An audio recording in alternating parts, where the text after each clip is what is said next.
I, 26F, was supposed to get married last year, but the wedding never ended up happening because unfortunately, my groom made a run for it right before the ceremony was supposed to start, and never showed up.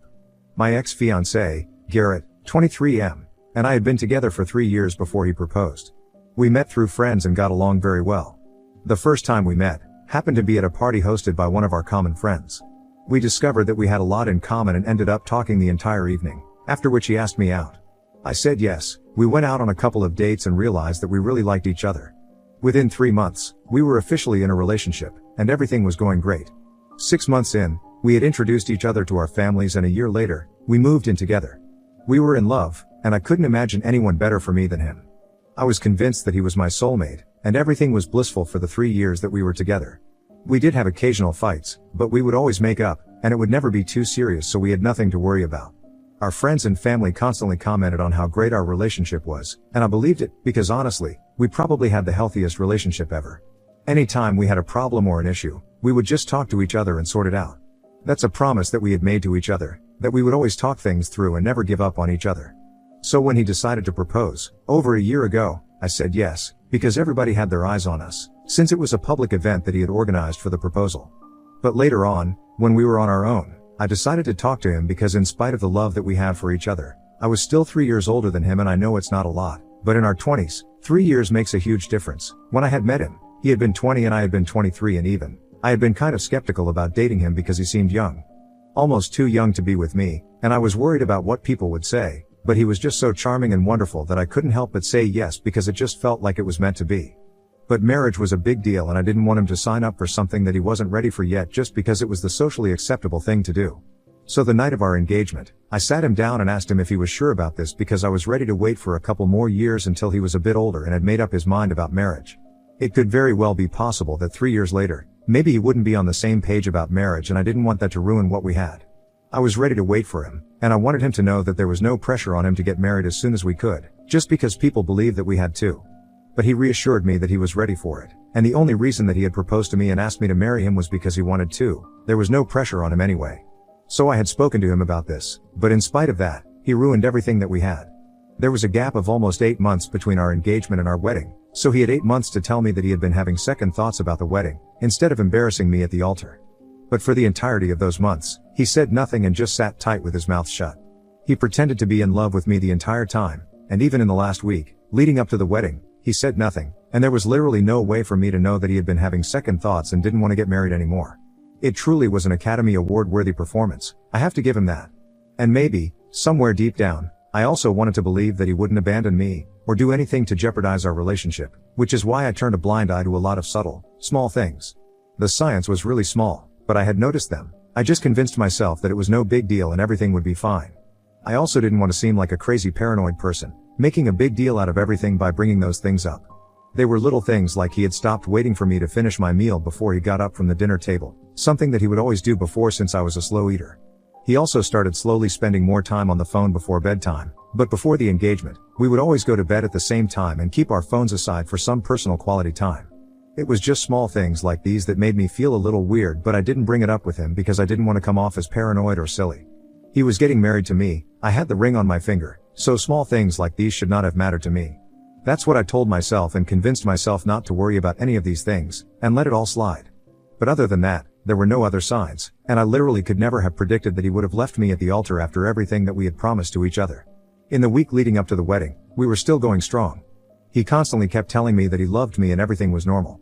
I couldn't even be bothered to notice small stuff anymore because I was just so excited to be married, but things shifted on the morning of the wedding. We were not supposed to see each other before the ceremony began, so we couldn't talk to each other, but in spite of that, he could have just talked to me the night before, and it would have been a lot more respectable than what he actually did. I realized that something was really wrong right before I was supposed to walk down the aisle, but instead of taking me to the venue, my parents and the groomsmen came to my room to tell me that they had scanned the entire hotel, but Garrett was nowhere to be found, and they had even checked the security footage where they had found out that he had actually left in the middle of the night before. I was still trying to give him the benefit of the doubt, and I said that we could wait for a few hours, just to see if he would come back, but he didn't. I had a mental breakdown when I realized it in the next couple of days. That night, he sent me a text message to explain himself. He told me that he wasn't sure if he wanted to do this anymore because he was too young. He had been thinking about this for quite some time, and he had come to the conclusion that it was just not the right time for him to get married. He felt like he had a lot left to accomplish and achieve in his personal life before he settled down and started thinking about marriage, and I had been right. The discussion that we had on the night of our engagement is actually what made him reconsider what he was doing. But he couldn't talk to me about it later on because I was just so excited and he couldn't break my heart. He kept thinking that he would eventually have a change of heart himself, but that never happened, and he kept waiting for it to get better, but he just kept getting more worried and paranoid about the future. And so, before he made another big mistake, he had decided to walk away from the altar and put an end to this, because he just couldn't marry me anymore for his own sake. And even if he did get married to me, it would just be for the sake of saving face, and then he would end up resenting me, which is not something he wanted to do. So he was ending it while we were standing in front of a bunch of people, and I was in my wedding dress. Clearly, that was the perfect time to have that discussion. I had so many things that I wanted to say to him after I read that text because I was hurt, I was upset, and I was so betrayed, but I chose to stay dignified because I couldn't let my emotions get the better of me. So I only decided to tell him that I accepted his decision, and the only thing that I wanted from him was that he would have to pay for the entire event. And whatever money I had spent on the wedding so far, he would have to reimburse me for it, and that's the only way I would accept it. He agreed to it, and that was it. As soon as I pressed send on that text, I literally broke down yet again, crying through the night, and it was complete chaos in my life after that. I don't even remember when I stopped crying. It must have been days after the incident. I didn't see him again, he didn't even come back home to collect his things, and I still have them in a box somewhere. After he had stood me up at the altar, I think my parents, my friends, and a few other relatives spent a good few days comforting me while I cried my eyes out. They took me back to my house after they had made sure that he wasn't lurking around. When I checked my phone, I realized that he had blocked me everywhere, and that just broke my heart even more. My parents stayed with me for a few weeks after the wedding, and my friends were kind enough to come visit me every day. Even his friends, his groomsmen, paid me a few visits just to see how I was doing and told me that they had cut him off entirely as well after the fiasco at the wedding because what he had done was not acceptable, but none of that mattered to me. I just wanted to move on and forget that I had even been involved with him because every time I thought about it, it made my heart hurt, and I couldn't take it anymore.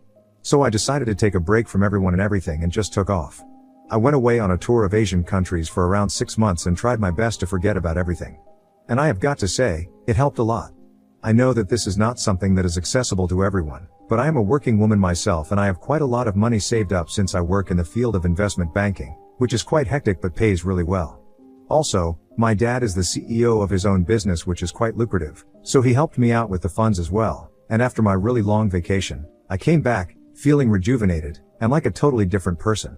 I moved out of my old house and into a smaller studio apartment so I could start afresh, and things have been going well so far.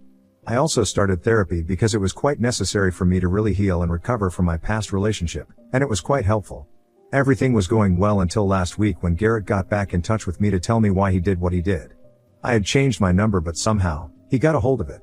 It was probably some friend of mine, who gave it to him and didn't tell me, which is a gross violation, and once I found out who it was, I'm definitely going to stop talking to them. But coming back to this, Garrett reached out to me and texted me after almost a year since the day of our wedding that never took place. He sent me a text, which said nothing, but it was just a hello, and it was from an unknown number, so, of course, I responded asking who it was. And then, he launched into his story and sent me a really long text about how sorry he was and how much he wanted to patch things up with me. He told me that the things he had said before he walked away were all true, and he had actually been getting cold feet in the month leading up to the wedding because he felt like everything was happening too fast, and he just wanted some more time. But now, almost a year had passed, and he was doing a much better career since he had received a promotion and was in a much better position now. So now, he felt like he had accomplished something, and being married was not the only thing that was going to define him. He told me that he had thought about it for a long time and he had come to the conclusion that he had seriously screwed our relationship up and I didn't deserve it. He told me that he would like to give us a second chance, and was ready to get married to me now if I was still willing to accept it and take him back the way he is. It's just a bunch of baloney about how he was sorry and hadn't stopped thinking about me ever since he left. If that was really true, he would have at least tried to contact me once, but he didn't. He kept talking about how he was a different man now, but if that was the case, then he still wouldn't be yapping on about himself and completely ignoring what he had put me through. A year later, after receiving the text, I realized how much progress I had made, because that message made me feel nothing but annoyance towards him, because it was such a pompous and disturbingly insensitive and tone-deaf thing to have said to me. To think that he was even in a position to suggest that he was ready to give us a second chance was so delusional and lacked awareness on so many levels that I realized what an idiot I had been with. I could have left it at that.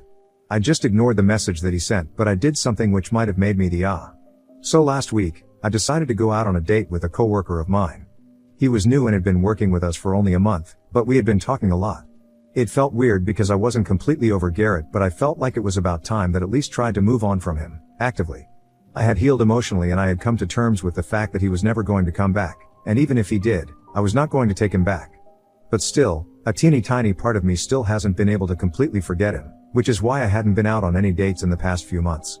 However, my coworker and I had been talking for several weeks now, and I really liked him.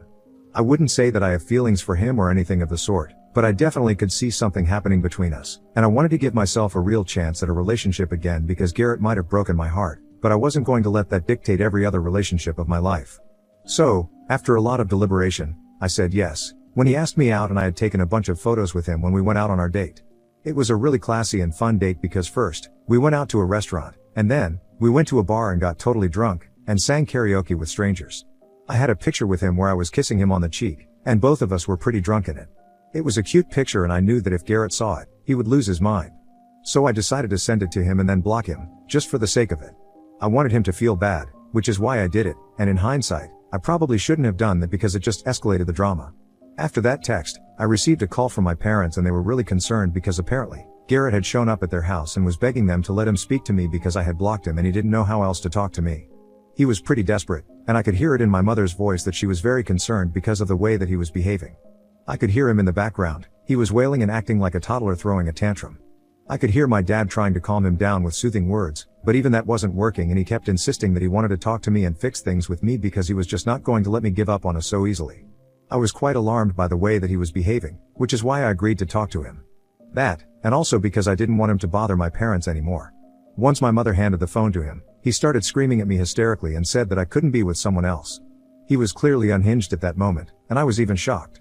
He insisted that he would rather have me be single than with someone else because he knew that the two of us were meant to be together and he wasn't going to let anybody else come between us. He was talking like a textbook psychopath, and so, I had to hurriedly explain to him that I had just sent that photo to make him feel bad for what he did, and I'm actually still single, and not seeing anybody. The guy in the picture was just a friend and we were drunk. He continued to cry for a couple of more minutes, but then he said he was relieved and he knew that I would never do that to him. I didn't really know what to say because it was really awkward, so I just kept quiet. The truth is, I don't really know if I should classify myself as single or not because I'm kind of seeing my coworkers. But he was just acting so crazy that I couldn't bring myself to tell him that I wasn't exactly single, but I wasn't exactly taken either. I just wanted him to get out of my parents' house because I was concerned about them. On the phone call, he went on talking about how he knew that he and I were soulmates and that I was going to forgive him for his stupid little mistake and take him back. He then told me that no matter how much time it took, he would make sure that I forgive him and he would wait around for me to come back. Before I could say anything, he apologized for bothering my parents and then handed the phone back to my mother. I explained everything to my parents once he was out of the house and they thought that what I did was pretty out of order because I never know what people are going through and clearly, there is something wrong with Garrett. So I never should have sent that photo to him, even if what he did to me was wrong. I had no reason to stoop to his level and try and hurt him back and I should have just let it go because it was not worth the drama. They also believe that I need to be honest with Garrett, because clearly, he is unstable, and there's no telling what he might, or might not do and find out that I'm actually seeing somebody, and it happens to be the same guy that he was crying about. I'm bad and think that in order to prevent another mental breakdown, I should just come clean to him because when he finds out that I'm actually seeing somebody and I had lied to him, things are going to be much worse. I don't owe it to him, but it's a decent thing to do, and it's also important for me to do right by my coworker. I want to think that my parents are right, but I also don't know if I want to talk to Garrett again because I have lost feelings for him. And I don't think that he is entitled to know anything about my life, let alone anything about my love life. He is simply not entitled to that information and his mental health is completely his business. I am not responsible for it. Just like he was not responsible for mine when he left me at the altar. I'm just feeling very confused about what to do. Ida for sending my ex-fiancé a picture with the guy that I'm seeing to make him feel jealous when he reached out to me after standing me up at our wedding. Update 1. Hi, guys. So, after a lot of thinking, I have decided that I'm not going to say anything to Garrett. My parents were wrong. I'm really not bound to tell him anything about my life. If he feels bad about it, then he can just continue to feel bad about it. It's not my problem. He had a psychotic meltdown. I feel bad for him, but that's the most that I can give him, my sympathy. I'm not going to give him another chance. I think my parents were only overreacting that day because he went to their house, and they were very concerned about what they saw. It's obviously more difficult to not feel bad for somebody when you witness their mental breakdown firsthand. And that kind of explains why my parents were so kind to him because they couldn't help it. We are good people, after all. However, let me just reiterate this once again, it is simply not my problem. It's just been one day since I put up my original post. Your response has already been so overwhelming that I have come to the conclusion already and I know what to do. I was just questioning myself for no reason. He was the woman who left me at the altar, and that should have led to a much bigger mental breakdown than it did, but he didn't look back to check on me and see if I was doing fine. Instead, he actually blocked me everywhere and pretended that I never existed, so why should I do anything different for him? I'm glad that I did what I did. I could have been less petty, but that wouldn't have been as much fun. And anyway, Garrett has a better career by now, so I think he should just focus on that instead of trying to get back with me and doing something that is just not possible anymore. Update 2. So I told my parents about my decision to not talk to Garrett and keep him blocked. They were a bit resistant at first and said that I shouldn't do that, because that would probably lead to another breakdown. I finally found out about my relationship and I told him that that was his problem entirely, and I was not responsible for it. I explained everything to them calmly, and they seemed to understand. They told me that the only reason they were worried was because they didn't want something like that on my conscience, because it takes a lot away from a person when they realize that the other is behind somebody else's depression, and they are right. But that doesn't mean I'm going to go out of my way to be nice to somebody and think about somebody who literally left me before my wedding and had no qualms about walking away from our relationship. That is not the kind of guy that I care about, and I am simply done with Garrett. I want nothing to do with him anymore. Update 3. Hey, guys. So it's been 2 months since Garrett first reached out to me, and since then, he has tried several times to get back to me. He tried texting me from different numbers and emailing me, but I just ignored all of it. He even started talking to our friends again and begging them to put me in touch with him, just like he had done with my parents, but they refused. Nobody had any sympathy to spare for him after what he had done, and I, for one, I'm glad about it. He also tried to go back to my parents' place, but they nipped it in the bud this time and told him that if he bothered them again, then they would call the cops on him, and that scared him enough to leave. He kept trying to reach me somehow, but I had made myself completely inaccessible to him, so he gave up trying around a week ago. I also learned from a couple of my friends that he had been lying about doing better career-wise and that he had actually started a business of his own, which was flopping really bad. So that explains the breakdown that he had. Clearly, he was finding it very difficult to deal with his own failures and confront them. So he thought that coming back to me would give him a sense of accomplishment or whatever. I don't really know how stupid people think, so I don't understand the psychology behind it, but I'm guessing that his business feeling is probably one of the reasons why he had that breakdown at my parents' place and was acting so psycho. Anyway, that's none of my business anymore, and that's his problem to deal with. My coworker and I are still seeing each other. And for those of you who were asking, yes, he is aware of my past, and he asked me out in spite of that. He knew that I had been dumped at my wedding just a year ago and that I hadn't entirely moved on from it, but he still wants to be with me, so we'll just see where this goes. We are taking it slow and steady right now, but I really like him and I think he likes me too. Some people might say that it's way too soon to tell or be sure of anything, but I took my time with Garrett and that turned out to be the wrong decision. So if I have learned anything from that experience, it is that time means nothing. If somebody has great energy and you like them, you should just go for it without thinking about what other people might say. Garrett and I are perfect on paper, and look how that turned out.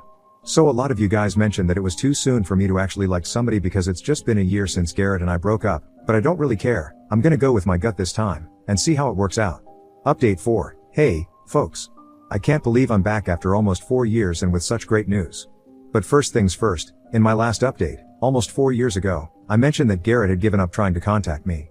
About 2 years later, when he found out that I was in a relationship with my coworker, he had another breakdown and he actually showed up at my house in the middle of the night in a drunken scene which woke up all the neighbors. When I tried to tell him to leave, he threw a beer bottle at me, but I dodged it and cursed me out. That was the point where I decided that I had had enough and I called the police, pressed charges against him, and then got a restraining order against him. Haven't seen him or heard from him since then, and I think he moved away with his family a couple of months later. So that was that, and I'm glad to be rid of him, honestly. I am also glad that he stood me up on my wedding day, and walked away from the altar, because now, I'm married to the guy who is really my soulmate. About a month ago, I got married to my coworker, but I guess I should call him my husband now. He is everything that I dreamed of, and even though my wedding was much smaller and much more intimate this time around, it was a huge success, because the groom didn't run away before the wedding. All jokes aside, I truly got lucky with him, and I hope that we keep making each other laugh and smile throughout the rest of our lives. I couldn't be happier.